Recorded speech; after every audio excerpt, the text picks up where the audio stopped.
it's not only you, of course, as residents are concerned about air quality, but it's those people who work here and come and visit us.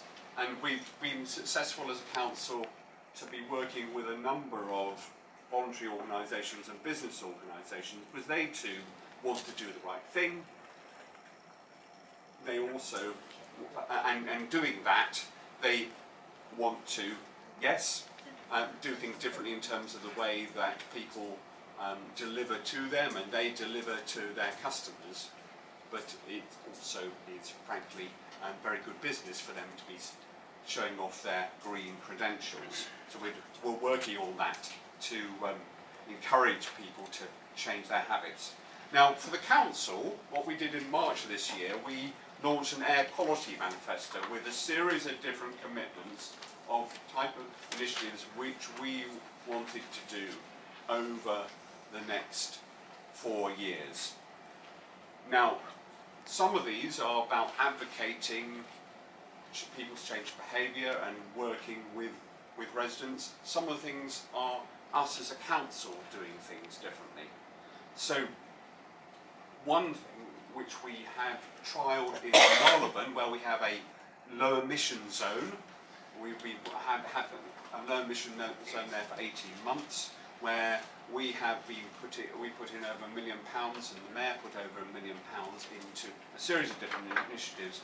Is we'll be charging diesel vehicles which are older than 2015, which are basically the most polluting diesel vehicles, 50% more for parking in that area. And we're also now looking to roll that out across the city. We've just conducted a consultation to lots of people, about 10,000 people. We've got 1,500 responses, which is a very high response rate, to our proposal to extend this diesel surcharge beyond Marylebone across the city.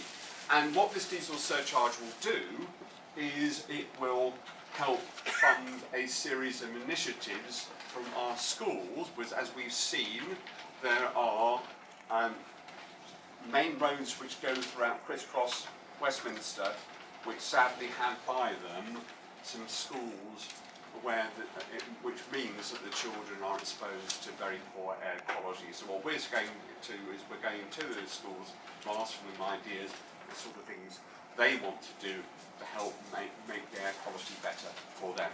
Rather than just saying one size fits all, do X, we want them to come back to us with ideas. The other things which we're looking to do as part of our air quality manifesto is have higher charges for people who have residence parking permits where they have more than one car per household, to encourage people to use other forms of transport, and then other initiatives like which I don't know if any of you have been involved with, like we have a air monitoring system where you as residents can take your part in working with people in your locality to measure the air quality and help. It all feeds into the work that Frank and his colleagues are doing at King's College, mapping out the instances of good and sadly poor air quality across Westminster. So, what we have also been doing as part of the Marylebone Low Emission Zone, and also across the city, and we've heard about it earlier, we have a campaign called Don't Be Idle. It's not about don't stay in bed too long, as you know, it's about don't sit in your car with your engine running when you're a queue of traffic. Turn off your engine. Now, I know in the old days, it used to be often the struggle for us to get our cars to start. Well, with modern engines, that's not the case. It's really easy to stop and start them. And if you switch off your engine for a minute, you save the equivalent of 150 balloons of polluted air going into the local environment. So, as Tess has showed you earlier, we have these cards which we give out to people. So we go and knock on people's windows when they are idling their engines at the side of the road, give them these leaflets, give a message to them about what the impact of what they're doing is. We're also starting, in some cases, to fine persistent offenders. So this lady had a quick question. So why are there no signs about this out? Because people are persistently idling, including ambulances and that, and I would presume they're unaware of this. Well, could you repeat the question? I couldn't hear. So the question was, why aren't there signs about this?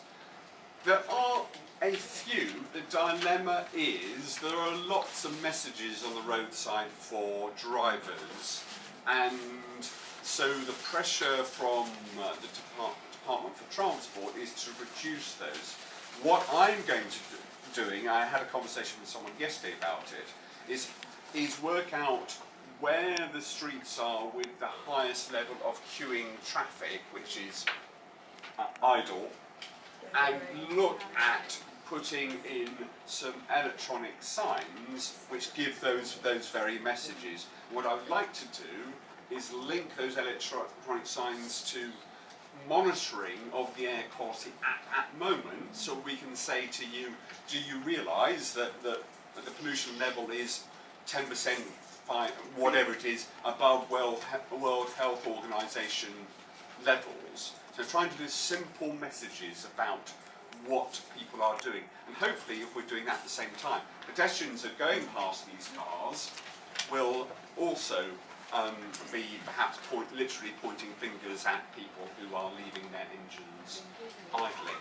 Why don't you put notices, flashing lights, Sorry, may we take questions at the end, please? It makes it life much easier that way. Thank you. At one moment, please. Carry on. Thank you, Frank.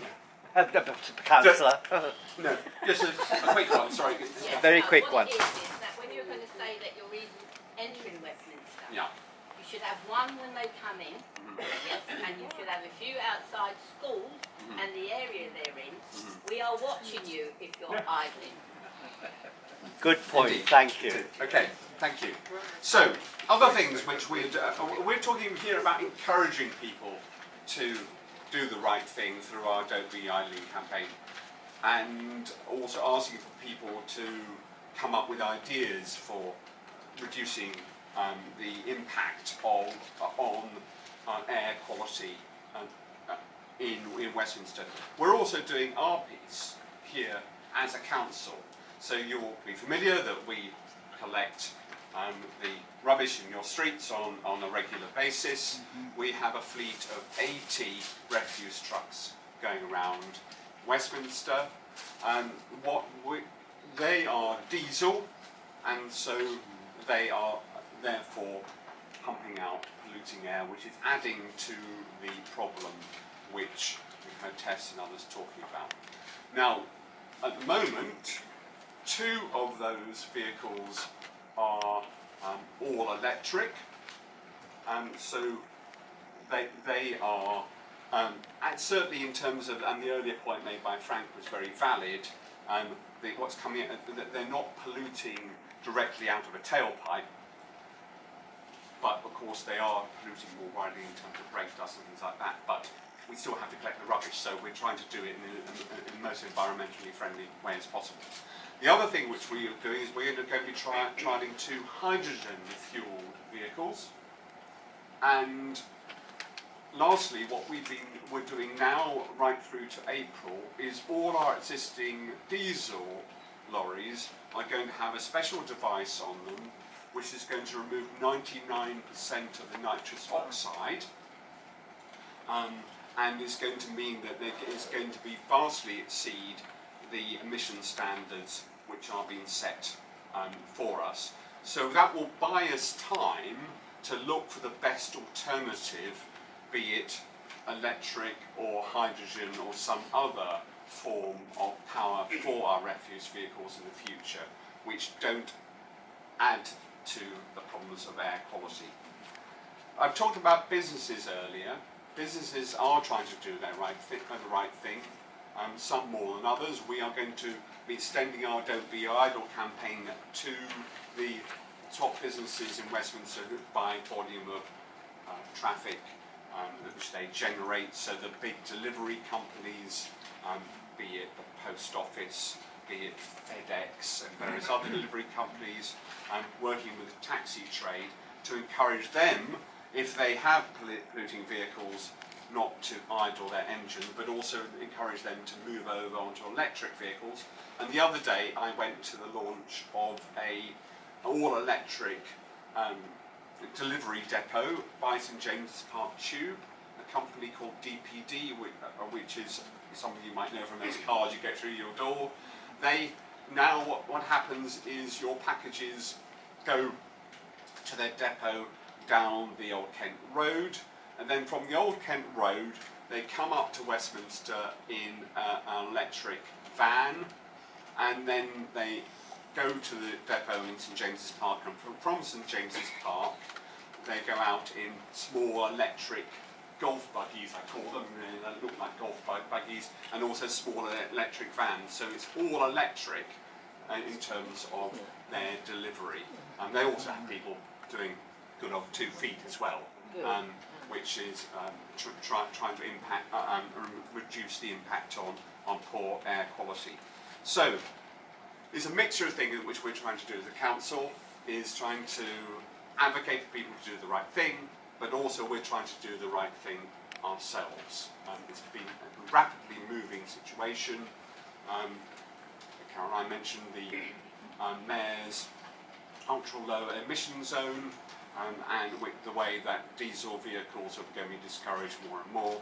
But we need to work with the taxi trade and also, for example, market stall holders and others who at present depend on the diesel to be able to switch to a more environmentally appropriate way of moving their goods around, because though we would like more people to walk, more people to cycle, none of us are getting younger. It's not an option for all of us, and so we recognise that there have got to be lots of different ways for people to get around. Public transport being the main one, but there will still be some vehicle movements which will need to be here in Westminster. I'm glad to take questions. Yes, indeed. Thank you. That was most... First of all, before that, I would like to thank you so much. It's wonderful to know that our concerns are not falling upon stony ground. So thank you very much.